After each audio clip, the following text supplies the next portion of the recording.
മക്കള് ഗൾഫിലെ സ്കൂളിലൊക്കെ പഠിക്കണതെന്ന് പറഞ്ഞാല് അതൊരു വെയിറ്റ് തന്നെയാണ് അല്ലേ? ആ വെയിറ്റ് പോലെ തന്നെ ഫീസിനും നല്ല വെയിറ്റ് ആണ് കേട്ടോ. എന്താണെന്നറിയില്ല, എന്ത് സബ്ജക്ട് എടുത്തിട്ടാലും ലാസ്റ്റ് ചെന്നത്തല്ലേ ലിവിങ് എക്സ്പെൻസിൽ തന്നെ ഇരിക്കും.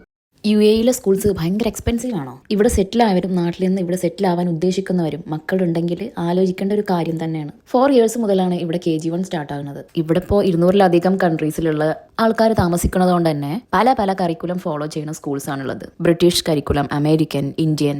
ഒരു നോർമൽ ഫാമിലി ആണെന്നുണ്ടെങ്കിൽ നമുക്കൊക്കെ അഫോർഡബിൾ ആകുന്നത് ഇന്ത്യൻ കരിക്കുലം തന്നെയാണ്. അത് തന്നെ പല ഫീസാണ് വരുന്നത്. School, curriculum, location, grade level ഇതെല്ലാം അനുസരിച്ചിട്ട് ഫീസും മാറിക്കൊണ്ടിരിക്കും. ഫീസ് കൂടുന്നതിനനുസരിച്ചിട്ട് എഡ്യൂക്കേഷന്റെ ക്വാളിറ്റിയും കൂടിക്കൊണ്ടിരിക്കും. എക്സ്ട്രാ കരിക്കുലം ആക്ടിവിറ്റീസും കൂടുതലായിരിക്കും. ഷാർജയും അജ്മാനുമാണ് ലോവർ കോസ്റ്റ് ആയിട്ടുള്ള എമിറേറ്റ്സ്. നാട്ടിലുള്ളവർക്ക് അധികം ചോദിക്കുന്നതും ഇവിടുത്തെ എഡ്യൂക്കേഷൻ എക്സ്പെൻസിനെ കുറിച്ചിട്ടാണ്. കാരണം നമ്മുടെ മക്കൾക്ക് നല്ല എഡ്യൂക്കേഷൻ കൊടുക്കണം എന്നുള്ളത് ഏതൊരു പാരന്റിന്റെ ആഗ്രഹം തന്നെയാണ്. അപ്പോൾ പെട്ടെന്ന് മാറുമ്പോൾ ഇവിടുത്തെ സ്കൂളിൽ തന്നെ അഡ്മിഷൻ എടുക്കണം എന്നില്ല. നാട്ടിലേതെങ്കിലും ഓൺലൈൻ ആയിട്ടുള്ള സ്കൂൾസിൽ നിങ്ങൾക്ക് അഡ്മിഷൻ എടുക്കാം. എന്നിട്ട് ഇവിടെ വന്നതിന് ശേഷം നിങ്ങൾക്ക് അഫോർഡബിൾ ആയിട്ടുള്ള നിങ്ങളുടെ നിയർ ബൈ സ്കൂൾ നോക്കിയിട്ട് നിങ്ങൾക്ക് ചൂസ് ചെയ്യാം. അതല്ല നാട്ടിലെ ഓൺലൈൻ സ്കൂളിൽ തന്നെ കണ്ടിന്യൂ ചെയ്യണം എന്നുണ്ടെങ്കിൽ അതും ചെയ്യാം. ഇടയ്ക്ക് വെച്ച് മക്കളെ നമ്മൾ ഇവിടുന്ന് നാട്ടിലേക്ക് മാറ്റുന്നതും നാട്ടിൽ നിന്ന് ഇങ്ങോട്ട് മാറ്റുന്നതും കുട്ടികൾക്ക് ഭയങ്കര ബുദ്ധിമുട്ടായിരിക്കും. അവിടെയും ഇവിടെയും പഠിപ്പിക്കുന്ന സിസ്റ്റം തന്നെ വേറെയാണ്. ചില സ്കൂളുകളിൽ മാത്രമേ മലയാളം ലാംഗ്വേജ് വരെ ഉള്ളൂ. പിന്നെ കിൻഡർ ഗാർഡനും പ്രൈമറി ഗ്രേഡ്സും പെട്ടെന്ന് ഫുൾ ആകും ട്ടാ. സോ എല്ലാം നോക്കിയിട്ട് വേണം നമ്മൾ നമ്മുടെ മക്കളുടെ സ്കൂൾ ചൂസ് ചെയ്യാൻ. Overall the quality of education is excellent.